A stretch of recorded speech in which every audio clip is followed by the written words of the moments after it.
Broadcasting live from the Business RadioX studios in Phoenix, Arizona, it's time for Phoenix Business Radio, spotlighting the city's best businesses and the people who lead them. Thanks for tuning in to Legitimate on Phoenix Business RadioX. I'm your host, Rochelle Poulton, and I'm a consumer rights attorney and credit nerd at AZCLG, here to bring you the full perspective on issues that I handle every day.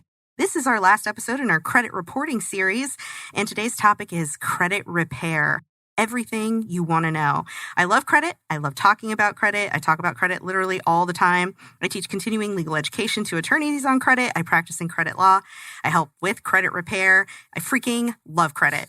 So I am really excited for this episode. And today we have two awesome guests to give us their legitimate perspectives on credit repair.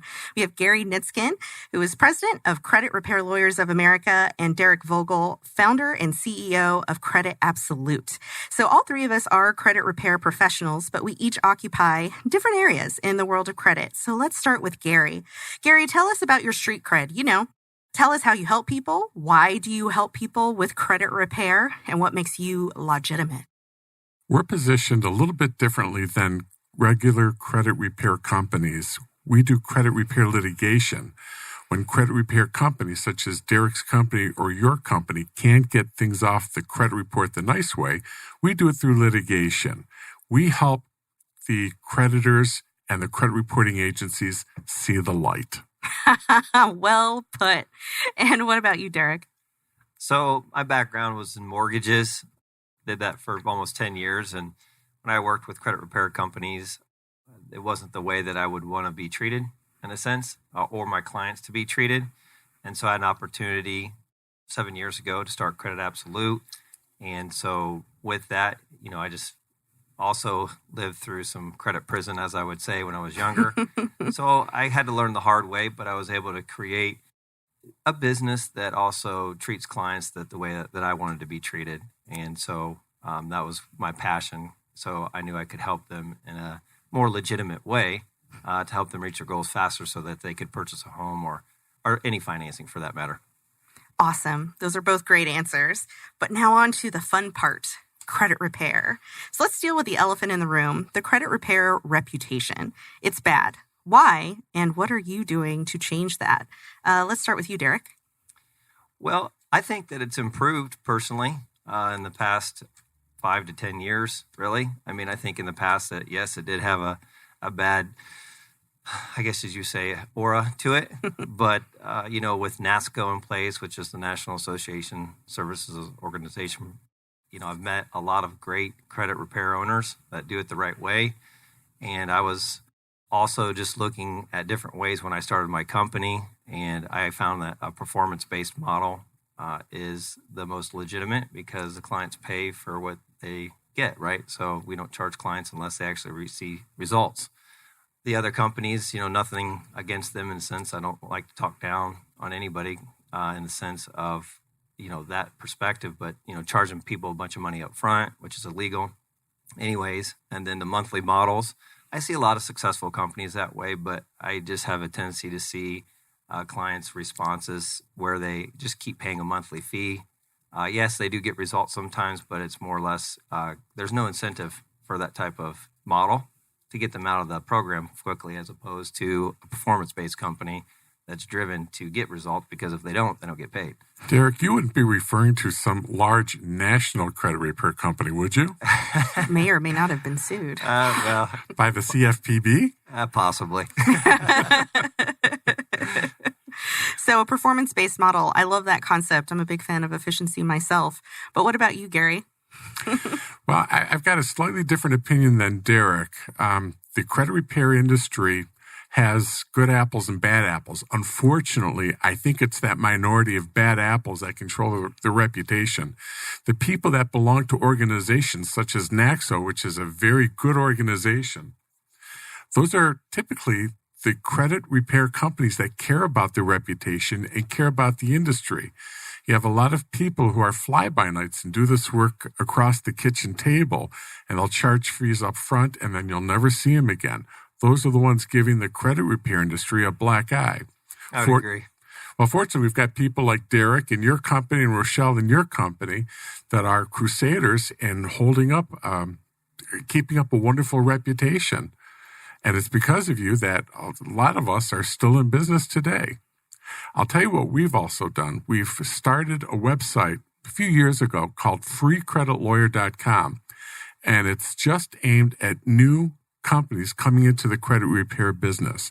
We want them to work ethically, and we want them to do things in compliance with the Credit Repair Organization Act and with the Fair Credit Reporting Act. And we answer their questions for free. We want them to succeed, but we want them to do it right. Amen. I agree with that. I'm a big fan, too, of being a resource for new companies entering into credit. Don't guess when you can ask an attorney. Yes. So on to credit repair basics. So what would you say, or how would you define credit repair? I'm going to defer to Derick on this one. Sure. Credit repair for me is interesting because I don't perceive myself as a credit repair company. I've always called myself credit counseling and education. Credit repair is kind of a byproduct of what we do, helping clients remove items that are inaccurate, outdated, or unverifiable. But with a lot of companies, just even with everybody that I know in the industry, they get a lot of items deleted for clients, but their scores never increase. And it's, well, why doesn't it increase? So with the question, what does credit repair mean to me? I think it's important to teach the individual the fundamentals of how credit is scored. And so as we get items deleted, the most important part is teaching them how to build the credit and teaching them the 5 areas of credit, which would be, as we all know, payment history, credit cards, age of credit, proper mix of credit, and then new credit. As long as they understand that algorithm and the point value to each of those 5 areas, then they have a clear picture and understanding of like, oh, okay, I didn't realize that payment history was 192.5 points of my credit score. Oh my God, Derick, you remind me of the story. Just this year, we had a couple, 2 clients, husband and wife, and they had several items on their credit report, and we got them taken off. And there were good things to get taken off, charge-offs and late payments. We got them taken off through litigation. But when it came time to sign the settlement agreements, they said, our credit scores have dropped. And I said, that makes no sense. Let's see what's going on. They sent me their credit reports. They had actually gone from 80% utilization on their credit cards to a 95% utilization, which totally offset the negatives we got taken off their credit report. So, Derick, you absolutely hit the nail on the head when you say education is absolutely key to helping people regain their credit scores. Yeah, 100%. I mean, if they don't have that, then they're just kind of walking around in circles. I agree. Like, you definitely need credit counseling to go with any credit repair system that you're doing, because otherwise you are just getting rid of things and you don't know what you're really doing wrong to begin with. I think a big part, too, of credit repair, from my perspective, is always the process of disputing information on your credit report with the intent of updating or deleting inaccurate information. So credit repair is just kind of sending a dispute to a credit bureau to fix information. That's really the whole point. And I think a lot of people in our industry sort of get sucked into the dispute it over and over and over and over and over. And maybe if I keep doing this, something will change. And it's like, well, like Derick said, you got to know what the big picture is. The goal is to improve your credit. Can I ask a hard question? Yes. For both of you, what do you think about credit repair people that dispute everything negative on the credit report? Stop doing it. Frustrating, irritating. It's funny that you read my mind, Gary, because I was just getting ready to say it's when we talk to the client and we do a free consultation for them so that we can help them identify what the errors are, but it also gives me an opportunity to look at how to build credit for them. Mm-hmm. And so if they owe a debt, I'm like, look, you need to pay this debt. Like, I'm not going to delete your debt. It doesn't work that way. And they're like, well, I was told, though, that, this and that. And I'm like, yeah, well, that's great. Well, I'm telling you as an expert, if you want to improve your credit, I can help you with this area of the accounts that are inaccurate or outdated. But, you need to settle this debt. If not, then it's pointless to even hire me because you're not going to get the results that you want. And then you're going to blame me. And, so I'm pretty picky about who I allow in my business. Smart. That is smart. Awesome. I have so glad another you said question. that. Shoot. I'm sorry. It's just I was No, please approached do. I was approached by someone earlier this week, and I can't say anything more than that because Attorney-client privilege and stuff. exactly. I had him give me $1 just for this purpose. But the concept was purchasing trade lines, which is not a new concept. No. Derick's head is hung in shame again. Derick hit us.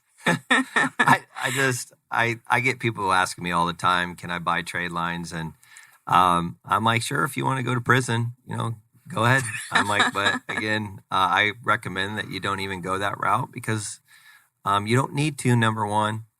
You can do it the right way, but in agreement with Gary in the sense that you see it all the time. Oh, yeah. And it comes a lot, as Gary mentioned with the first question, why do credit repair have such a bad name? And you get a lot of these ego credit repair owners that don't even really do the repair. They become, Instagram, YouTube worthy, taking pictures of cars that they probably rent. They act as if they're successful. Maybe some of them are, and I'm not trying to be too critical, but I have to be because a lot of them then are promoting all of these violations, and then the fly-by-night individuals, then, they're charging upfront fees and doing things the wrong way. And so that's, I guess, frustrating for me as someone that does it, ethically. And I'm proud, because I've worked so hard to be able to do it the right way. I've got one more, and then I'm going to turn the show back over to Rochelle. What about getting new Social Security numbers? Do you have clients ever ask you about that? That one, minimal. Seriously? Like 1 or 2 ever. Rochelle, how about you? Yeah, I do consulting for other attorneys on these types of issues. And usually when I find out a lawyer has helped someone get a new Social Security number, it's like, let me count all of the ways that you have royally screwed this up. Yeah. So, in a short answer, don't do it. There's a million other things that you could do to improve your credit before you would ever need an alternative Social Security number. And it's a really big deal. There's other consequences that you have to take into effect, like Social Security and, points and how that kind of thing is calculated. And Rochelle, this is it's a tax felony. ramifications.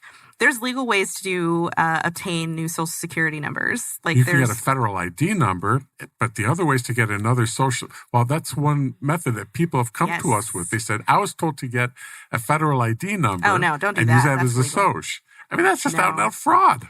Yeah, that is straight up fraud. There was a fun scam on that a few years ago where a company was charging people about $3,500 where they would get them essentially an EIN and set up a new credit file, and then they would have good credit for never.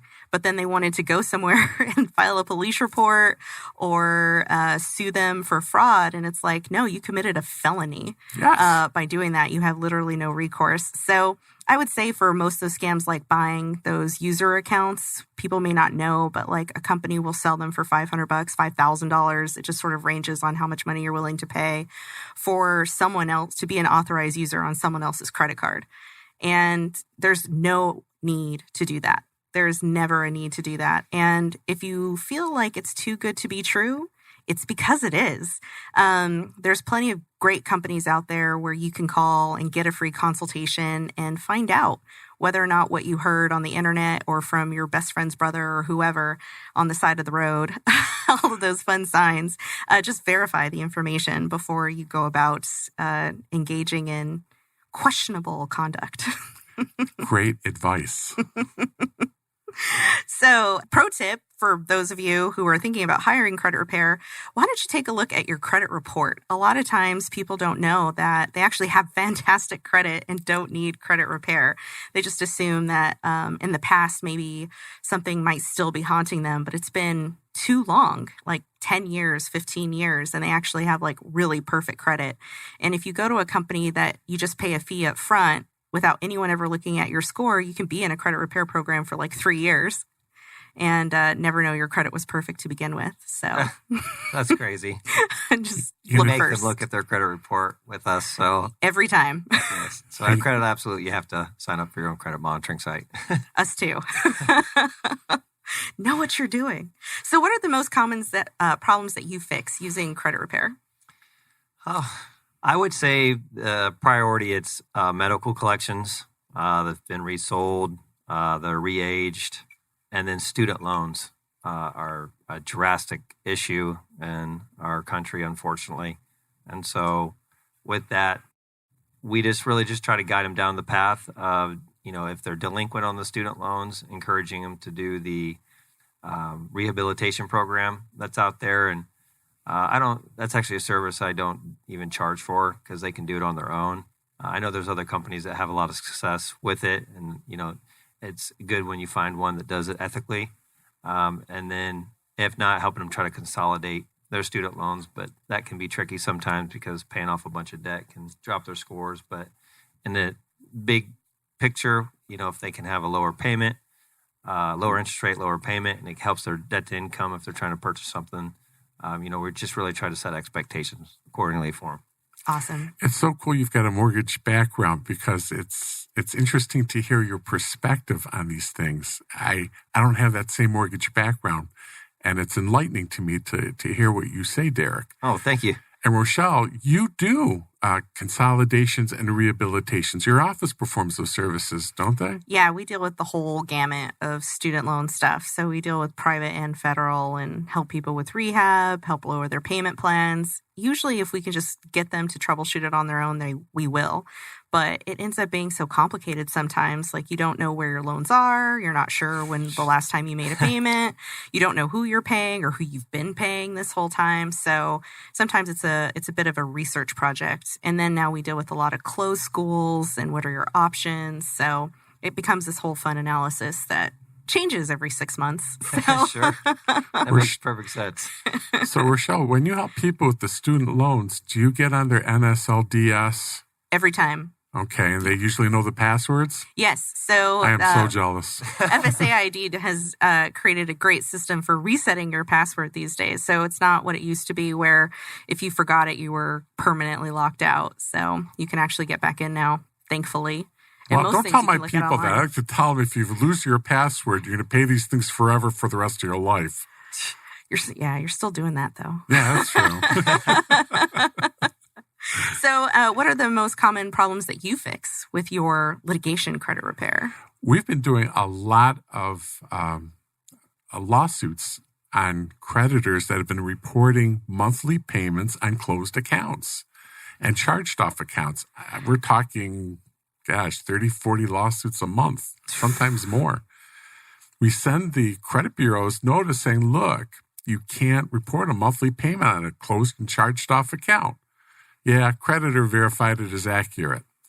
Well, after we sue them and they come to the table, they say, maybe it's not so accurate, and they get it taken off.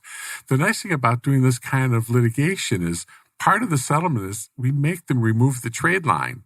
And the trade line's usually, it's closed and charged off. It's negative. So something like that helps boost the credit score. Love doing this kind of work. It's simple, it's quick, and it's pretty fast. When you're a lawyer. When you're a lawyer. I mean, clients are, when you tell them, look, I got this thing taken off your credit report, they're really happy. We don't make any representations regarding what the credit score is going to look like afterwards. I'm afraid of doing that for the very reasons I talked about earlier today when I had that couple who got the negative items off, but their credit score still dropped. So we don't talk about the credit score, the effect it's going to have on the credit score. We just tell them, this is good. Yeah, there's really no way to guarantee someone's credit score or predict their future because as the party providing the service, you literally control none of the variables. So if they go out and they default on more credit cards or they max out credit cards or new collections pop up or they go late on something, there's a million things that can go wrong on the credit score front. So beware of the companies that are guaranteeing you results because they definitely can't do that. And it's illegal. Yes. Always. Derick, do you have clients that come in and ask you, they tell you what their target is to hit and ask if you can hit that target? All the time. They always ask me, well, how many points are going to increase my score? I'm like, I'm not going to increase your score any points. I'm going to give you the tools and the knowledge on how to increase your scores, and that's up to you to apply those applications through the building and coaching process. But again, I can't make you do it. I can only give you the information to do it yourself. But on average, our clients that do this, they see increases of scores from 40 points minimum up to 100 points in 30 to 90 days. But again, it really depends on you. Yeah. And so I really just always put it back on them. As long as I go, and maybe it's a little bit direct, but I'm like, if you're not coachable, we probably shouldn't work together. I'm like, because what I'm going to give you is information that I've been applying for, my whole life, in a sense, a quarter of my life. Personally going through the struggles myself, I had to learn the hard way. So I'm just like, look, if you do these things, they will work, but you have to do them. So, Rochelle, I take you get the same question also. Oh, yes, quite a bit. Like, I need a 720 to buy a house. And it's like, why do you think that? It's usually getting down to the nitty gritty. Most of the time, it's just something people read online about what a good credit score is and what they think they need. And the reality is you want good credit because life is a lot cheaper, and do the things that you need to do to maintain it. So it's pretty fun. I can see where they're coming from in their defense. Now hear me out, guys, before you jump on me. See, when I go to Chicago to see my daughter and my son-in-law, there's a highway, what do they call it? A toll road. And I pay the money for the toll, can be upwards of $5, and then I see a sign that says 65 miles an hour. And my thinking is, I just paid you $5. I should be able to go as fast as I want. I mean, it makes sense, doesn't it? I'm giving you money, make my credit score as high as possible. Happily, with your help. You do the things that people tell you to do. We do the things we say we're going to do, and the results will be achieved. But I think when deviations happen from the plan, that's where people get into trouble. So it's like, please don't go borrow and buy an $800 a month car while we're in the middle of this process. And it's being accountable, right? Like, yes. I just had a recent experience. It's just unfortunate because we helped the client increase their score over 100 points. Wow. Helped him get a substantial line of credit for his business and a personal card. We're talking quite a bit of money. And he wants to purchase a jumbo loan. So he needs a 720 credit score. But the age of his credit is younger because he's rebuilding. Mm-hmm. And he still had issues that he couldn't provide documentation for. So again, I'm the bad guy now because I can't delete a debt he didn't want to pay. And it's unfortunate. You have, individuals that are, always putting the blame, right? As opposed to taking the responsibility and actually moving through it to get the success that they need. But, it's just part of the game, right? That we're in. Yes. We see quite a bit of that too. People just don't take responsibility. In fact, that's how a lot of our clients ended up here, is they just don't take responsibility.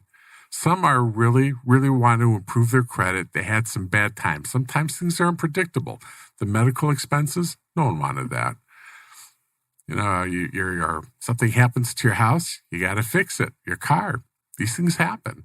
Life happens. But others, well, I've got a cousin who will remain unnamed that her Indian name is Shops with a Fist.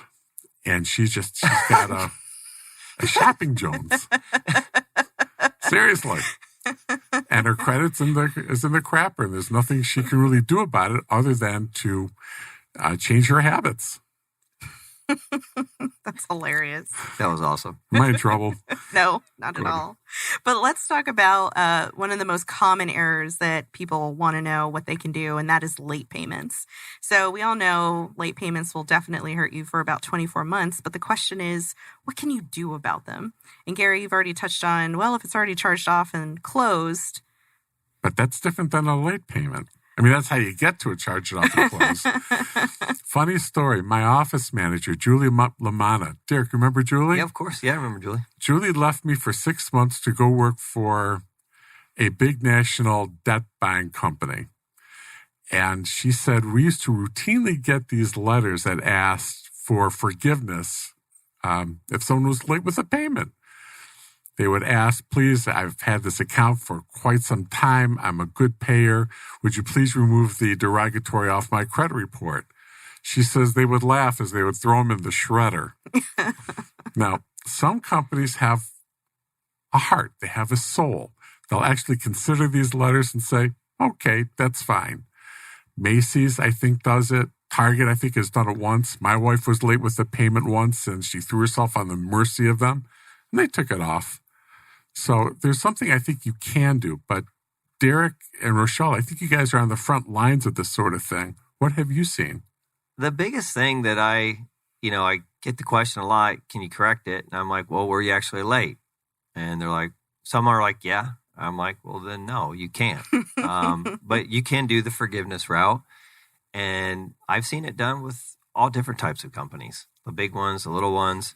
It just really depends on, like, right, if you find somebody on the other end that isn't just the minion, that maybe they're a supervisor of some sort and they have the ability, because it's all voluntary reported anyways, right? So nothing has to be reported. It's all done voluntarily. So if you find somebody with a heart or a soul that's like, okay, I've had this happen before, they have the right to correct it. They really do, but it's almost impossible. The biggest thing that I have really been trying to coach and educate on, is a lot of people don't realize, is that if it's 29 days late, they can't report a 30-day late. And so I go, did you pay it? They're like, well, I paid it after the due date. I go, well, yeah, but that's a day after. It's not 30 days late. You have to actually go a whole entire 30 days. And they're like, oh, wow. And I just had a client that actually sent me documentation. He was 29 days late. He paid it on the 14th before the 15th of the following month, and they reported it late on a mortgage. So, we're in the process of getting that corrected for him. So I think it's important that the clients do their research and see if they were actually 30 days late. For my clients that are listening in, do not follow that advice. I don't want to see more late payments. I'm not saying you're wrong, Derick. I just don't want to see my clients smile and say, waiting till day 30 to pay something. Well, yeah, obviously not. No, of course. I agree 100%. Why would you don't ride You've the just line. incentivized them. No, I mean, because then they're paying late fees, though, and still that trended data is calculated into the credit score when they have a late fee, even though it's not a 30-day late. So absolutely, pay your bills on time, obviously, and, keep them below 10%, not 30 like everybody thinks. Below 10, guys. 10%. Yes. Fiscally responsible advice there. It will improve your credit score greatly. Yeah, when we see late payments, that's our first question too. It's like, well, were you late? It's not really good enough for you to tell me no, because I need to actually see proof. So until you can provide, bank statements or a statement corroborating, there really isn't anything that we can do to help you with lates. We usually just say, like, you should call. You should really give them a call and see if you can get them to fix that. But then most importantly, it's like, well, this is a late payment from 5 years ago. It's probably not going to matter if I can fix this or not. Like, let's take a look and see what else is going on your credit. And inevitably, it's like, oh, cool, you maxed out all of your credit cards. Let's pay those down. And that'll probably improve your credit score more than fixing this late payment. But definitely. Yes.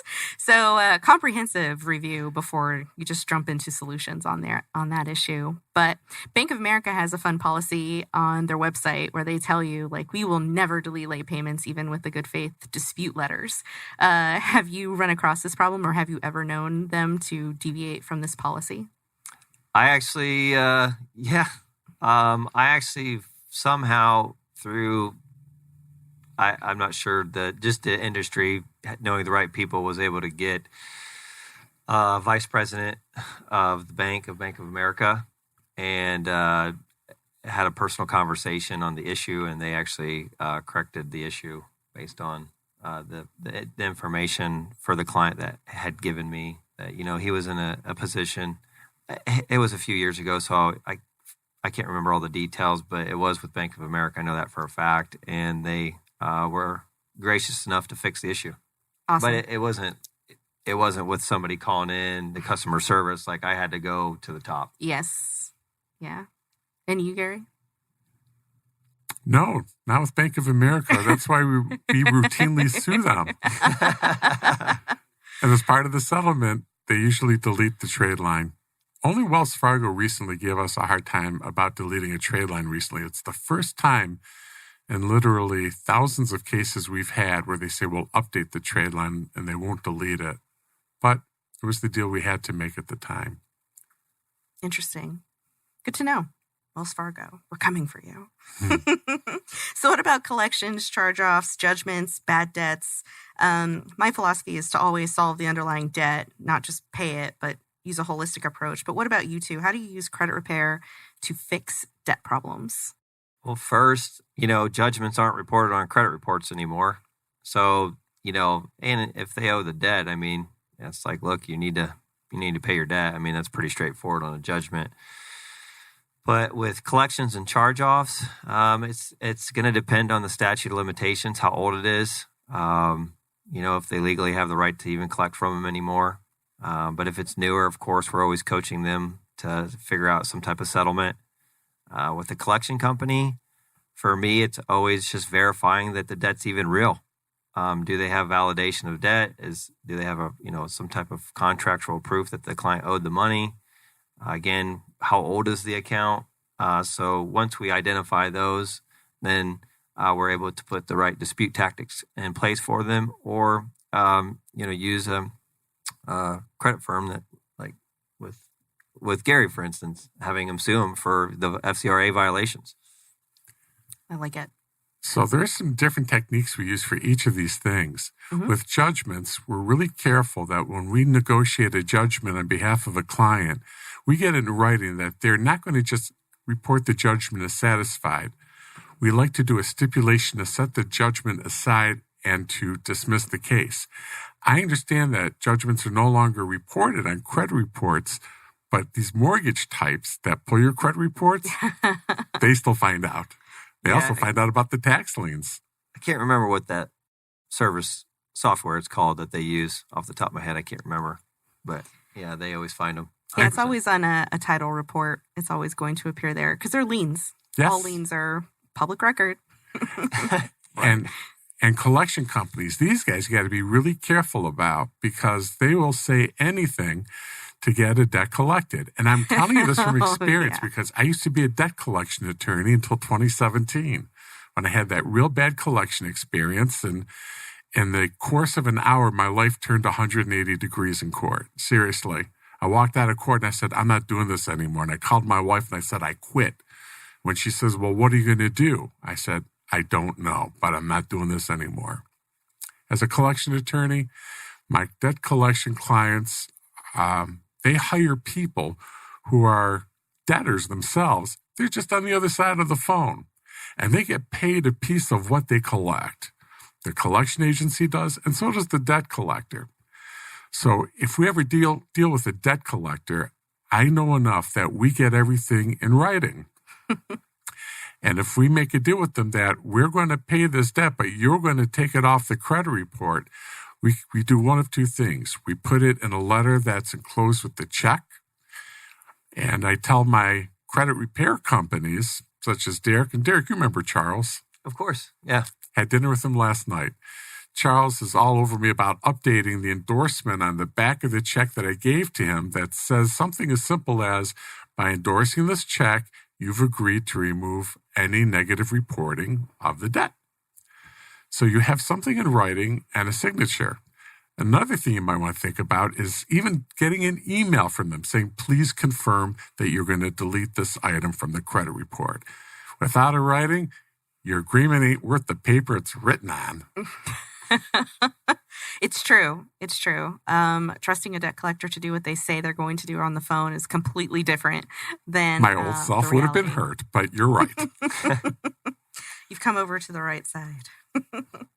So for someone with minor errors, what would you say they should do? It just depends on what the error is, really. Sometimes it's as easy as paying down the debt and helping them understand the credit card balances, because credit cards are 30% of the score, which is 165 points when you look at the point value.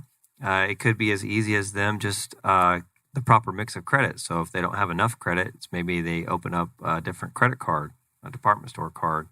Not crazy amounts, but 1 or 2 is okay. It's good. Like I said, it's good to have different mixes of cards because it increases the available limit, total limit across what they call credit card utilization, which would bring it down if they increase their limits. Like example, if you have 3 cards with 1,000, you get 2 more with 1,000. Now you got 5,000 limit instead of 3,000. But I think and I think that's really it. I mean, for minor stuff like that, and if it's a collection in that sense, like they have 1 or 2 collections, I will encourage them to just do what's called a pay per delete.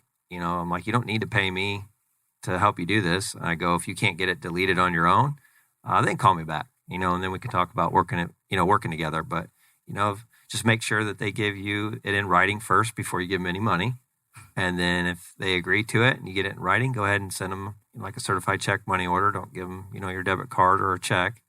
But that's what I always encourage them to do, to get, little things like that fixed. Awesome. So consult with you, get some good advice, and then don't hire a big national credit repair company every month. No, it's not always about the money, right? Sometimes it's just about the free information. All about the goodwill. I like it. What about you, Gary? What would you say? I don't think I've got anything more to add That than what was a solid Derick answer. said. He hit the nail right on the head. Oh, thank you. That's the nice thing about joining fellow credit nerds. We're going to give you the straight dope. It is story time. So it's time to tell us a story about how you helped someone with credit repair. Hypothetically, please. No names, no confidential information. But what was something that was super memorable for you recently? Jeez. Well, I had a recent client come that, she had hundreds of collections. She had a child with a rare disease, and obviously there was no way she could ever afforded me if I would have charged her regularly. So I just gave it a capped out amount. I was like, look, once we get this, you don't have to worry about paying anything else. It was minimal to help her out, of course. And within the last 2-3 months, we've gotten close to like 80 or 90 of them deleted, these medical collections for her. And it's just, like I said, it's a little uphill battle with her, just, with life, right, experiences. But, we're holding her hand in a sense and making sure that we continue to help her get to the end goal and, have a decent credit score so she can not have to worry about stressing out about high interest rates and, being able to get things that she needs for her family. I love it. What about you, Gary? A few years ago, a client came into my office. He was madder than hell. Am I getting in trouble for that too? No. Okay, good. He went to apply for a mortgage, and people come to us typically after they've applied for some credit and they've been turned down, and they don't know why. Well, he found out why. He was reported by one of the bureaus as being dead. He looked really good for a dead guy. Hand to God. So I sent a dispute letter to the bureaus and saying, my guy is not dead. He's sitting right across the desk from me. I was kind of tongue-in-cheek about it because I wanted to sue them. Yes, you want to set a really great record. I did. And I did. And we won. And I proved he was not dead. So we got his credit report restored. He got his house, and he got a check, and it didn't cost him a dime, and we all laughed together. That's a fantastic story. It's fun. He was actually the inspiration for our firm motto, sue, settle, and smile. The handiest attorney in the room, ladies and gentlemen. So on to credit law. The Fair Credit Reporting Act, or the FCRA, it governs credit reporting. So the FCRA was written back in the 60s. It was Nixon who approved of this lovely document, and it could use some love and attention, but that is an issue for the legislature. Or the Attorney General's office, because they could be suing a lot more people, in my humble opinion. That's the end of your PSA for today. But let's get into the nitty-gritty of the FCRA, what you can and cannot do with it. Let's start with you, Gary.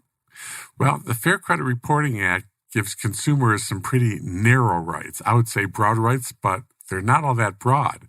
There's only 2 private causes of action under the Fair Credit Reporting Act.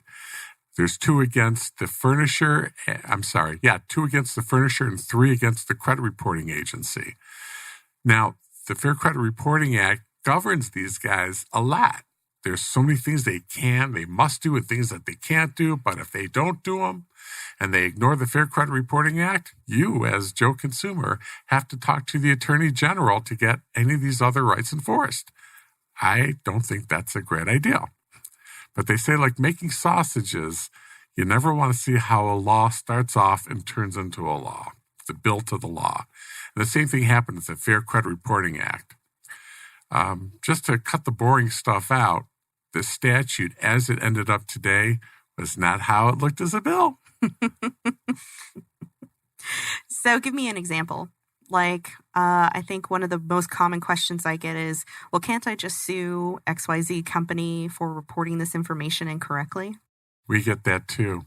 The nice thing about the design of the Fair Credit Reporting Act is it allows consumers to take control of their own credit, and they can write those dispute letters or have us do it for them.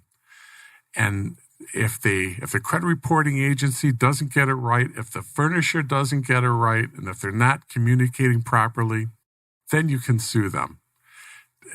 I'm sure you guys both knew this, but I was surprised to learn when I took experience deposition that in identity theft cases and pretty much all other cases, to determine whether a debt's valid, they check 3 and only 3 pieces of information on the consumer: the name, the address, and the social security number.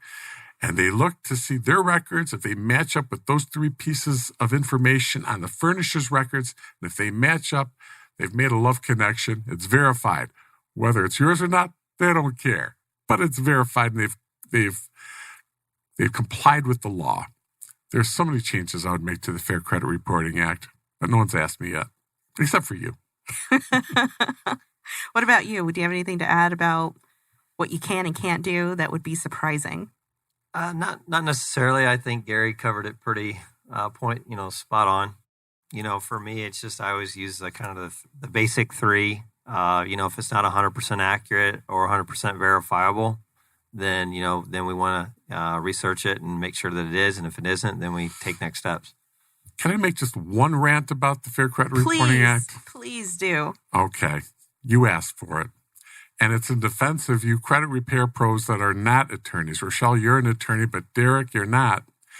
And there's a provision in the Fair Credit Reporting Act that the bureaus do not have to respond to disputes that come from anyone other than the consumer directly. And that could even mean us as attorneys. And it really, it galls me. I mean, if I had a client that was incapacitated, mentally incapacitated, according to the statute, I could not dispute their credit report. Although one might ask, if they're incapacitated, what are they going to use their credit card for? Okay, it's a legitimate question. But still, this is a legitimate concern. And it angers me. It is very frustrating because most consumers, don't read the Fair Credit Reporting Act. It's a long document. And when you do a dispute, you really have to be specific. So it's not good enough to just say, this account is wrong. You kind of have to say which account it is, why it's wrong, what do you want to do for them to fix it, give them 30 days to correct it, and then go through that again and again and again in some cases, or until you're able to sue somebody. So let me ask you guys this. Do you have tips for your listeners as to what to put into a dispute letter? Well, one, you got to identify yourself. Make sure you submit 3 forms of ID with Yes. the current address. That's the number one thing. And do not dispute online. That's so useless. Yeah. People get success, but the fine print. You give up your rights, and you should know that. Don't dispute online. Agreed. And we can't take the dispute online to court to say the client disputed it. It doesn't count under the FCRA. Well, you can't prove you did it. Right. That's the problem that I have. And here's something else. Derick, you touched on it. I think it's a brilliant point that when you dispute online, you give up some rights. Yeah, you do. Sing it, brother. From my understanding, if the account is inaccurate, but they verify it, then it makes it a little bit more challenging to get an inaccurate item corrected or deleted. You basically just reaffirm the debt. You kind of waived your right to dispute it in the future because you went through this third-party arbitration process, allegedly. Yes, that's the big waiver. Yeah, it's not a good one. No. You don't want to give away that one. Yeah, I say the biggest thing that we see come back is when people will dispute something, they forget to include their address. So the credit bureaus won't send them the results because they don't know where to mail them to. And with those IDs, your driver's license, address, and the address you put on a credit dispute should match. And people sometimes forget to update their address, and then you end up with proving to the credit bureaus you are who you are. So you need a utility bill and your social security card and your driver's license, and you take a look at all three, and it's like none of this stuff goes together. Can I make one more suggestion? Something that we do is we identify not only the trade line that's wrong, but we also tell them what the remedy is, how it should report. Yes. And I think that's the difference between a fairly decent dispute and one that I like to take to court and say, look, Judge, we even told them how it should report, and they just ignored us. I love that. Yes. That was I'm a big powerful. fan of that too. Yes, always. So credit repair news. So much to discuss in so little time, but let's talk about the CFPB, or the Consumer Financial Protection Bureau. They sued Lexington Law and CreditRepair.com. So in your opinions, why do you think they got sued, and did you think they deserved it? That's a good question. You know what? Like or hate Lexington Law, they're still our colleagues, and I'm going to be reticent to say anything really negative about them. There's a new lawsuit out there by Ad Astra against, are you familiar with that one, Rochelle? Yes, but please, let's go into that. That one I think is disturbing, and I've been in touch with the credit repair companies that I represent to talk to them about that lawsuit. There may or may not be legs to it. Personally, the plaintiff's attorney had reached out to me from New York to talk about the lawsuit and asked if I would help her. And I asked her, why would I help you? I mean, you're going after my clients and my colleagues. But in a nutshell, Ad Astra is a big collection agency, and they're claiming that Lexington Law is flooding them with dispute letters. And as I had stated earlier, under the Fair Credit Reporting Act, they don't have a duty to respond to letters that come from Ad Astra. They have a duty to respond only to dispute letters that come from at Lexington Law. They do have a duty to respond to disputes that come from Lexington's clients directly. And they're saying, because we didn't have to respond to these dispute letters, you've cost us a pile of time, a pile of people, and a pile of money. But I think they went too far. Come on, Rochelle. You're dying to say it. What are they bringing in? It's just bad business decision. You don't want to sue your customers or sue your colleagues. It's usually not a good call. The CFPB suing Lexington Law and CreditRepair.com was interesting. I was surprised to see it. I think they just got too many complaints and finally decided to do something about it. But to see it offensively used, I thought was deeply disturbing. And I think it'll get dismissed on a motion to dismiss. The CFPB claim? No, the one with Ad Astra. Ad Astra? I'm hoping so also, but here's the problem. They've also included a RICO claim. Several RICO claims. Mm-hmm. And one of the former attorneys of Lexington Law was also named personally. He's a friend of mine. We had lunch and talked about it. Yikes. Yeah, that's what he said. But that RICO thing is what really bothers me. They went above and beyond, and I think it's just, I hope it gets dismissed. Yeah, that's a perfect word, malicious. What do you think about the CFPB's? Well, first of all, let me ask you, do you think the CFPB has many days left in its reign? Well, it is a government organization, so of course they do. They will be around for a while. Oh, I'm not so sure. We're not going to get rid of them. You know, they're going up. It's constitutionality is going up to the Supreme Court this term. And if the Supreme Court finds that they're not constitutionally based, yeah, they could be dismantled. Could. Yeah, you're maybe not likely, but something's about to happen. We'll see. These guys hand out penalties like candy, and they're huge penalties. They are huge penalties, and they don't really help the consumer. No, but they help themselves pretty gosh darn good. Yes, I can agree with that. Any Fair. thoughts on the Lexington Law or CreditRepair.com lawsuits? No, I mean, I don't Not really touching spend that. a lot of time on that stuff. I focus on probably more important matters for myself personally, but I try to stay out of negativity news. I mean, I'm not Oh, you're saying so that smart. it should, it's right or wrong. I have other things I should focus on. So I don't really have any insight. So sorry. This is why he wears the peace beads on his wrists. So what about the nonprofit counseling companies? What do they do? I'm drawing a blank. I really don't have any. When you asked that question, I was like, I'm not sure how to answer. I don't know if I really spent a lot of time on a nonprofit credit repair organization. So for me, I don't really have a whole lot of insight. So I apologize. Any thoughts? I'm trying. I think I got nothing here.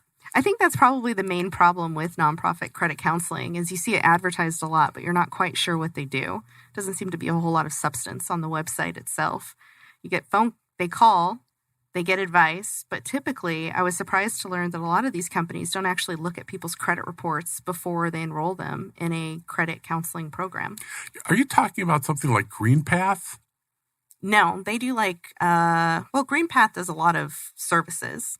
Well, GreenPath has been around since Ever. the 1950s, and they're very reputable. They're Yes. nonprofit. They are a credit counseling company. All right, now I think I got something. Yes. And they're down the street from me where I live in Michigan. And they've got a wonderful reputation. When people have too much debt, it's a nice place to send them. But did you know they're actually owned by the credit card companies themselves? Shocker. I was shocked. You weren't shocked? Tell No, me. I wasn't shocked. Well, tell me why not, because my jaw dropped when I found out. Most nonprofit credit counseling companies are owned by a for-profit business, or at least the principals of a for-profit business. And it's a great way to generate leads and to help people pay their debt. Now you tell me. All right, this is a good thing to know. And then now the new Google policy. Have you guys heard about this, where they have come down and said effective November 1st, no more credit repair ads? Thoughts? I did not hear that yet, but I don't use Google. I'm all organic, so I don't care. Gary? He unfairly sidestepped it, I know. Cheated. I don't know if it's going to affect me directly or not. We haven't used pay-per-click in a few years. We've been really busy. We just got back into using it again. But we're a law firm, so I don't know that it necessarily affects us. I think going back to your very first question when you opened up the show, how's our reputation as an industry? I think this is pretty telling that Google would say, we're not going to serve any more ads on pay-per-click for credit repair companies. They didn't do it to debt settlement companies. That's coming. Is it really? Yes. So the same policy went into effect on November 1st was for no more debt settlement ads unless you're a 501c3 nonprofit debt counseling company that is approved by the bankruptcy court. Wow. Fun stuff. But Fun. that will be in our debt settlement series. So here's the real question. How's it going to affect Lexington Law? Because they have a multi-million-dollar pay-per-click plan. I mean, this is where their business comes from. I think where there is a will, there is a way. And regulation always begets innovation. So we'll see. I'm pretty sure they're going to be fine. You can try to regulate an industry, but it's like water. They'll find all the cracks. Very clever. It'll be fine. But anything else in the world of credit news that you feel like discussing today? Something new in the world of credit news. It's always changing, which is really nice, and it keeps us interested and it keeps us on our toes. And we love it. The Google thing, that was not good news.